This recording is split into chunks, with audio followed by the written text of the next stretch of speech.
Hello everybody, my name is Herc and welcome to Horror Game Aesthetics. Today we're going to have a little chat about Resident Evil Village.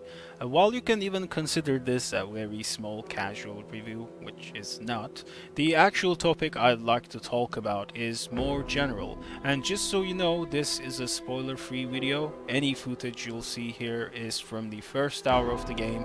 Some of it you might have already seen, so sit back, enjoy, and feel free to join the discussion through the comments section. It has been almost a year since Capcom announced Resident Evil 8, the highly anticipated new entry to the cult classic survival horror series. We finally got our hands on the game, well, I hope you have at least, and tried it for ourselves finally. It was received so well by a huge majority, and according to Capcom's numbers, it was a success. And I gotta say, I think announcing a game months before release is a great strategy. This way the hype stays fresh and people don't get tired of seeing the same thing over and over again. We all know that this happened with Death Stranding. For example, Kojima Productions announced that game in 2016 and showed the same stuff over and over again because while it's a great game personally, there wasn't much to show in the game too. Well, Capcom sort of showed the same thing over and over again too. There's that. 90% of their marketing campaign consisted of Lady Dimitrescu and Castle Dimitrescu. I hope I'm pronouncing these the correct way. But now that we've played for ourselves, we all know that the castle part is a very tiny part of the game. There's a great treasure to explore in Resident Evil Village. For example, in my Twitter profile, whenever I posted something different than Castle Dimitrescu, people were like, "Oh my god, is this from Resident Evil Village? Really? I'm more interested in the game now." Because, let's be real, Lady D and the whole "Mommy please crush me" meme was getting real old real fast. Some people were even offput by this. Thankfully, they're changing their minds slowly. Now, don't get me wrong, I don't make any money from Resident Evil Village. I'm not a partner, I'm not some kind of an influencer for Capcom, I'm not a quote-unquote Resident Evil ambassador. I mean, I wish I had a brand deal, but that's a very long shot. So, whatever I'm saying right now, I am saying purely out of a horror lover perspective. The success of Resident Evil Village is really important. Why? Because the AAA horror games industry is now dead. It's not dying, it's not almost dead, it is simply dead. None of the AAA studios that we know are making horror games now. Resident Evil is the only one. I mean, if there are others, please let me know. But as far as I know, nobody is working on a pure horror game right now. They're either action games with horror sprinkled on them, or they just don't exist at all. Well, thankfully, we still have the amazingly talented indie developers supporting the genre with an endless supply of genuine love and interesting, unique ideas. I mean, go to itch.io and check for yourself. There are tons and tons of horror games there. Some of them are smaller, some of them are bigger, but all of them has a specific quality to them. But what we also need is some AAA action in the industry. You know, big budget horror games. I'm not saying indie games are not enough, but they are limited on what they can do. That's a fact. A AAA studio has more resources, therefore has the opportunity to make bigger and longer games. Just yesterday, it was announced that one of the best survival horror series, Fatal Frame, is getting a pachinko machine release. Yeah, just like Konami, they're basically throwing one of their best works into the garbage. I think the series rights are split equally between Tecmo and Nintendo currently. There isn't any word on whose idea was this whole pachinko thing, but I would assume it's Tecmo's. Both Konami and Tecmo are so out of touch from the international gaming industry, they have no idea as to what their fans want from them. But I digress, they're just like that, nothing we can do. If they release new titles for Fatal Frame or Silent Hill, good, but I doubt that. Capcom is doing better because they started working with Western people more frequently, or at least that's what I see so far.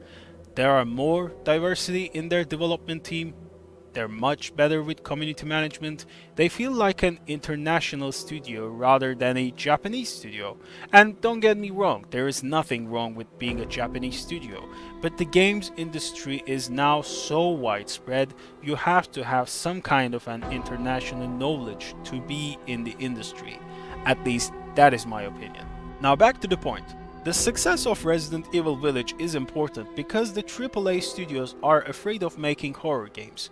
Well, not the studios themselves maybe, but rather their publishers, moneymakers, big, bad, mostly out of touch CEOs. They want easy money.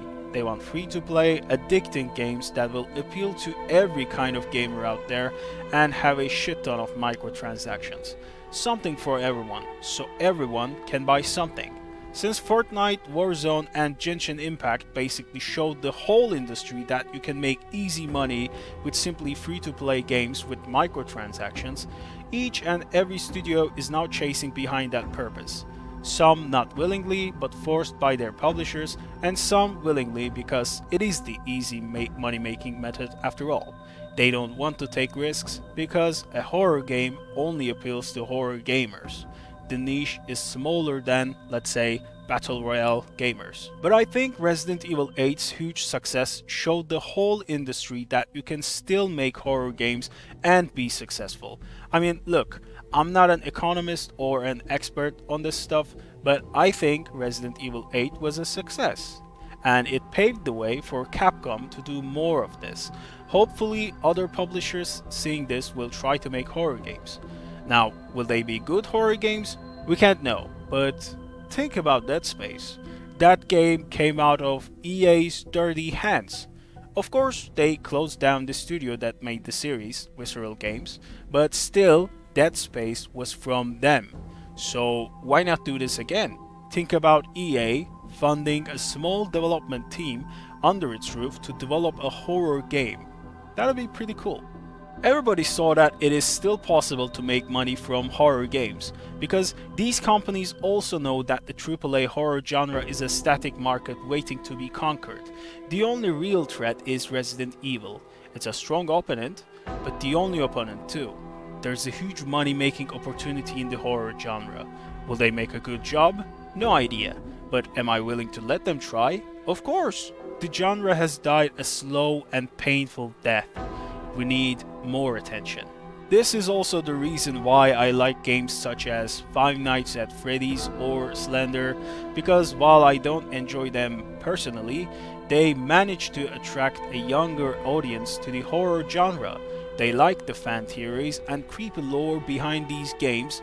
They create their own theories. Just like Minecraft, Five Nights at Freddy's has a huge audience. We all know how powerful and popular Minecraft, Fortnite or Five Nights at Freddy's is. These games are popular because of the younger generation mostly. They can play games, they want to play more games. They now surge into the horror genre thanks to these games and are asking for more. I'm not kidding, they're literally just DM me on Twitter and tell me that they played Five Nights at Freddy's and they want to get into the horror genre for reals. They're asking for essential games to play. This is a great thing. Why shouldn't the horror games industry become more popular like these other industries? Who knew about the Battle Royale genre before PUBG? Nobody. But now it is the hot thing. Who knew about MOBA before League of Legends? Almost no one. But now these genres are the most popular genres ever. Horror games can do this too.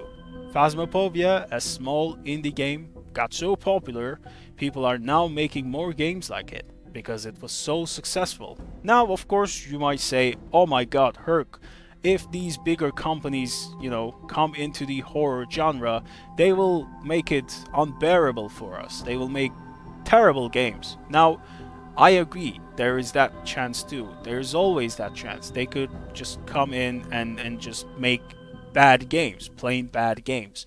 But on the other hand, they could make good games too. I will be honest, after Resident Evil 6, I never in my life expected Capcom to make another good Resident Evil game. But they made Resident Evil 7 because They had new people working on their teams. They were now taking better decisions as a team. And I'm thinking, like, why shouldn't we give this chance to other studios too? We will never know. We may never know. Okay, that's why I am willing to give these people a chance. The horror industry is dying, not dying. It is dead. It's pretty much dead, and we need this power from these developers, from these studios. We need more people to get into the genre. We need to attract more people. Now I'm basically saying the same thing over and over again, but this is my point. As long as we see more AAA horror games become successful, our chances of getting more AAA horror games go up. Unfortunately, we only have Resident Evil on our hands. I mean, thankfully we have it. But I think, or I hope, that this game's success will open some AAA developers' eyes and they will try to make high quality horror games. No open world, no microtransactions, not that kind of bullshit. Same thing had happened with PT back in the day. It created an amazing surge in the industry and pushed a lot of indie developers to try out this simple but effective style. And I'm pretty sure Resident Evil 7 had some influences too, but I digress. I mean, who knows, maybe Monolith or Warner Bros. Will see Resident Evil 8's success and decide to make a new Fear game. A good one, not like the third game. One can only hope, right? Well, that's all I'm gonna say about the topic. I know it's a very small topic to make a video of, but I didn't want to write a tweet wall for it. A video is more sincere in these situations, and I really want to make something with this channel, you know. I hope you enjoyed this video. If you like this video, consider liking it and subscribe for more videos like this. I don't do gameplay videos much, I just like to talk about them, but I may play some shorter horror games here and there soon, we'll see. Please let me know if you'd like me to talk about a specific topic in the comment section, and I'll most probably will make a video about it soon. Thank you for watching, and I will see you on the next video. Bye!